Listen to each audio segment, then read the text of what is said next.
ಭಾರತ ಸರ್ಕಾರದ ಬೃಹತ್ ಇಲಾಖೆ ಏನಿದೆ ರೈಲ್ವೆ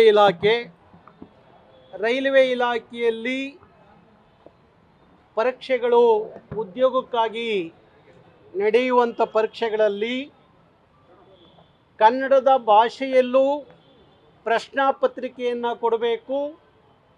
ಈ ನೆಲದ ಮಕ್ಕಳಿಗೆ ಕನ್ನಡದಲ್ಲಿ ಪರೀಕ್ಷೆ ಬರೆಯುವಂಥ ಅವಕಾಶ ಸಿಕ್ಕಿದಾಗ ಮಾತ್ರ ರೈಲ್ವೆ ಇಲಾಖೆಯಲ್ಲಿ ಕನ್ನಡಿಗರು ಆಯ್ಕೆ ಆಗಲಿಕ್ಕೆ ಅನುಕೂಲ ಆಗುತ್ತೆ ಎನ್ನುವ ಹೋರಾಟವನ್ನು ನಾವು 2800ರಿಂದ ಮಾಡಿಕೊಂಡು ಬಂದು ಅವತ್ತು 4700 ಒಂದು ಉದ್ಯೋಗ 2008ರಲ್ಲಿ ಎಲ್ಲ ವಿಶೇಷವಾದ ರೈಲಲ್ಲಿ ಬಿಹಾರಿಗಳನ್ನು ಬೆಂಗಳೂರು ವಲಯ ಮತ್ತು ಹುಬ್ಬಳ್ಳಿ ವಲಯ ಮೈಸೂರು ವಲಯಗಳಲ್ಲಿ ತಂದು ಪರೀಕ್ಷೆ ಮಾಡುವಾಗ ನಾವು ಕರ್ನಾಟಕ ರಕ್ಷಣಾ ವೇದಿಕೆ ಅವತ್ತು ಆ ಪರೀಕ್ಷೆಗಳನ್ನು ತಡೆದು ಸುಮಾರು 2 ವರ್ಷಗಳ ಕಾಲ ರೈಲ್ವೆಯ ಡಿ ಗ್ರೂಪ್ ಪರೀಕ್ಷೆ ನಡೆಸಲಿಕ್ಕೆ ಬಿಟ್ಟಿರಲಿಲ್ಲ.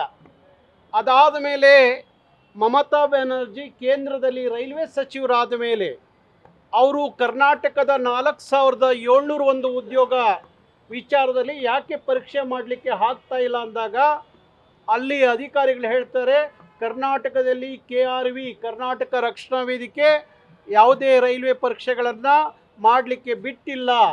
ಏನು ಕಾರಣ ಅಂದಾಗ ಅವರು ಕನ್ನಡದಲ್ಲಿ ಪರೀಕ್ಷೆ ಬರೆಯುವಂಥ ಅವಕಾಶ ಮಾಡಿಕೊಡೋವರೆಗೂ ಬಿಡಲ್ಲ ಅಂತ ಹೇಳಿ ಅವರು ಹೋರಾಟ ಮಾಡ್ತಾ ಇದ್ದಾರೆ ಅಂದಾಗ ಮಮತಾ ಬ್ಯಾನರ್ಜಿ ಅವತ್ತು ಹೇಳಿದಂಥ ಮಾತು, ಇದು ಭಾರತ ಭಾಷೆಯ ಆಧಾರದ ಮೇಲೆ ಒಂದು ಭಾರತವೇ ಹೊರತು ಒಂದು ಹಿಂದಿಯ ಭಾರತ ಅಲ್ಲ.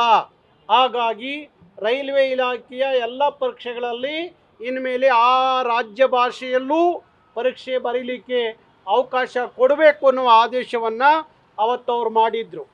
ಅದಾದ ನಂತರ ಡಿ ಗ್ರೂಪು ಪರೀಕ್ಷೆಯಲ್ಲಿ ಕನ್ನಡದಲ್ಲಿ ಅವಕಾಶ ಮಾಡಿಕೊಟ್ರು ಬರೀಲಿಕ್ಕೆ. ಆ ಸಂದರ್ಭಕ್ಕೆ 4700 ಒಂದು ಉದ್ಯೋಗದಲ್ಲಿ ಕನ್ನಡದಲ್ಲಿ ಪರೀಕ್ಷೆ ಬರೆಯುವ ಅವಕಾಶ ಆದ ಕಾರಣ 3800 ಜನ ಕನ್ನಡಿಗರು ಅವತ್ತು ಆಯ್ಕೆ ಆದರು. ಅದಾದ ನಂತರ ಒಂದಷ್ಟು ದಿವಸ ಕನ್ನಡದಲ್ಲಿ ಪರೀಕ್ಷೆಯ ಅವಕಾಶ ಇತ್ತು. ಆದರೆ ಇತ್ತೀಚೆಗೆ ಮತ್ತೆ ರೈಲ್ವೆ ಇಲಾಖೆ ಒಂದು ಅಂದರೆ ಕರ್ನಾಟಕದಲ್ಲಿ ರೈಲ್ವೆ ಇಲಾಖೆ ಒಂದು ಡಿಸೆಂಬರ್ 11ನೇ ತಾರೀಕು ಒಂದು ಅಧಿಸೂಚನೆಯನ್ನು ಹೊರಡಿಸಿದ್ದು. ಅಲ್ಲಿ ಅಧಿಸೂಚನೆಯಲ್ಲಿ ಏನು ಹೇಳುತ್ತೆ ಅಂದರೆ, ಕರ್ನಾಟಕದ ಹುಬ್ಬಳ್ಳಿಯಲ್ಲಿ ತ್ರಿಭಾಷಾ ಸೂತ್ರದ ಭಾಷೆಗಳಲ್ಲಿ ಪರೀಕ್ಷೆ ಬರೀಬೋದು.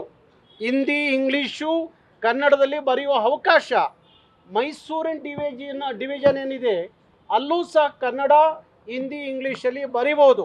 ಆದರೆ ಬೆಂಗಳೂರು ಡಿವಿಷನ್ ಏನಿದೆ ಇಲ್ಲಿ ಮಾತ್ರ ಹಿಂದಿ, ಇಂಗ್ಲೀಷಲ್ಲಿ ಪರೀಕ್ಷೆ ಮಾಡಲಿಕ್ಕೆ ಅವಕಾಶ ಅಂತ ಹೇಳಿ ಅಧಿಸೂಚನೆಯನ್ನು ಹೊರಡಿಸೋಂಥದ್ದು. ಅದಾದ ಮೇಲೆ ನಮಗೆ ವಿಚಾರ ಗೊತ್ತಾದ ಮೇಲೆ ಮಾಧ್ಯಮಗಳಲ್ಲಿ ಗಮನಿಸಿದಾಗ ನಾವು ಇವತ್ತು ಇಲ್ಲಿಯ ಅಧಿಕಾರಿಗಳನ್ನು ಭೇಟಿ ಮಾಡಿ ಯಾವುದೇ ಕಾರಣಕ್ಕೂ ರೈಲ್ವೆಯ ಎಲ್ಲ ಪರೀಕ್ಷೆಗಳನ್ನು ಸಹ ಕನ್ನಡದಲ್ಲೂ ಬರೆಯುವಂಥ ಈ ನೆಲದ ಮಕ್ಕಳಿಗೆ ಅವಕಾಶ ಸಿಗಬೇಕು. ಅದು ಬಿಟ್ಟು ಹಿಂದಿ, ಇಂಗ್ಲೀಷಲ್ಲಿ ಪರೀಕ್ಷೆ ಬರೀರಿ ಅಂದರೆ ಉತ್ತರ ಭಾರತದ ಹಿಂದಿ ರಾಜ್ಯಗಳ ಉದ್ಯೋಗಿಗಳಿಗೆ ಅನುಕೂಲ ಆಗುತ್ತೆ ಅನ್ನೋ ಕಾರಣಕ್ಕೋ ಏನೋ ಗೊತ್ತಿಲ್ಲ, ಇಲ್ಲ ಕರ್ನಾಟಕ ಭಾರತದಲ್ಲಿ ಒಕ್ಕೂಟದಲ್ಲಿ ಇದೆಯೋ ಇಲ್ವೋ ಅನ್ನುವ ಅನುಮಾನವೋ ಏನೋ ಗೊತ್ತಿಲ್ಲ. ಆದರೆ ಕರ್ನಾಟಕದ ಬೆಂಗಳೂರು, ಕರ್ನಾಟಕದ ರಾಜಧಾನಿ ಬೆಂಗಳೂರಲ್ಲಿ ನಡೆಯುವಂಥ ಪರೀಕ್ಷೆಯನ್ನು ಹಿಂದಿ, ಇಂಗ್ಲೀಷ್ನಲ್ಲಿ ಬರೆಯುವಂಥದ್ದು ಮಾತ್ರ ಅವಕಾಶ ಅಂತ ಹೇಳಿ ಅವರು ಆದೇಶವನ್ನು ಮಾಡಿಬಿಟ್ರು. ಆದರೆ ಈಗ ನಾನು ನಿನ್ನೆಯಿಂದ ನಮ್ಮ ಮಾನ್ಯ ಕರ್ನಾಟಕದವರೇ ಆಗಿರುವಂಥ ರೈಲ್ವೆ ಸ್ಟೇಟು ಸಚಿವರೇನಿದ್ದಾರೆ ಸೋಮಣ್ಣವ್ರನ್ನ ಭೇಟಿ ಮಾಡಿದೆ. ಅವ್ರ ಜೊತೆಯಲ್ಲಿ ದೂರವಾಣಿಯಲ್ಲಿ ತುಂಬ ಹೊತ್ತು ಮಾತಾಡಿದೆ. ಅವರು ಒಂದಷ್ಟು ಪಾಪ ಇಲ್ಲ ಇಲ್ಲಿಯ ಹಿಂದಿ ರಾಜ್ಯಗಳ ಅಧಿಕಾರಿಗಳಿಂದ ನಮ್ಮ ಮಾತುಗಳಿಗೆ ಮಾನ್ಯತೆ ಸಿಗ್ತಾ ಇಲ್ಲ ಅನ್ನುವ ನೋವನ್ನು ಹಂಚ್ಕೊಂಡ್ರು ಸೋಮಣ್ಣವರು. ಅದಾದ ಮೇಲೆ ನಾನು ಕೆಲವು MP ಗಳ ಜೊತೆಯಲ್ಲಿ ಮಾತಾಡಿದೆ. ನೀವೆಲ್ಲ ಸೋಮಣ್ಣವರ ಜೊತೆಯಲ್ಲಿ ನಿಂತ್ಕೊಂಡು ಏನು ಡಿಸೆಂಬರು 11ನೇ ತಾರೀಕು ಅಧಿಸೂಚನೆ ಏನಾಗಿದೆ ಅದನ್ನು ವಾಪಸ್ ಪಡಿಬೇಕು, ಕನ್ನಡದಲ್ಲೂ ಬರೀಲಿಕ್ಕೆ ಅವಕಾಶ ಕೊಡಬೇಕು ಅಂದಾಗ ಆಯಿತು ಅಂತೇಳಿ ಇವತ್ತು ಬೆಳಗ್ಗೆ ಹೋಗಿ ರೈಲ್ವೆ ಸಚಿವರಾಗಿರುವಂಥ ಅಶ್ವಿನಿ ವೈಷ್ಣವಿ ಅನ್ನೋರನ್ನ ಭೇಟಿ ಮಾಡಿದ್ದಾರೆ. ಆ ನಿಯೋಗದಲ್ಲಿ ಸೋಮಣ್ಣನ ಜೊತೆಯಲ್ಲಿ ಕರ್ನಾಟಕದ ಅನೇಕ MP ಗಳು ಸಹ ಹೋಗಿದ್ದರು ಅನ್ನೋದು ನನಗೆ ಮಾಹಿತಿ ಸಿಕ್ತಂಥದ್ದು.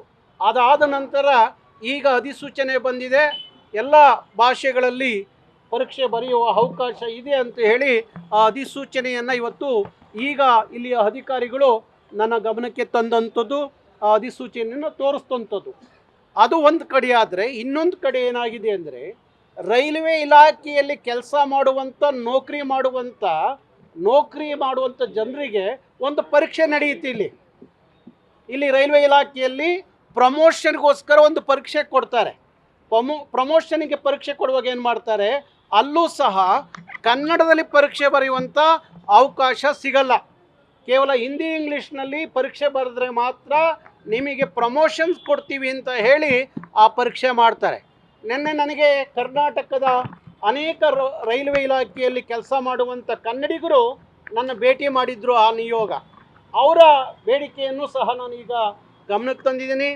ನೀವು ಕೇವಲ ಹಿಂದಿಯಲ್ಲಿ ನೀವು ಪರೀಕ್ಷೆ ಮಾಡಿ ಪ್ರಮೋಷನ್ ಕೊಡೋದಾದರೆ, ಹಿಂದಿ ಇಂಗ್ಲೀಷ್ ಗೊತ್ತಿಲ್ಲದಂಥ ಕನ್ನಡಿಗರು ಹಾಗಾದರೆ ಪರೀಕ್ಷೆ ಬರೆದು ಪ್ರಮೋಷನ್ ತಗೋಬಾರ್ದವಾ?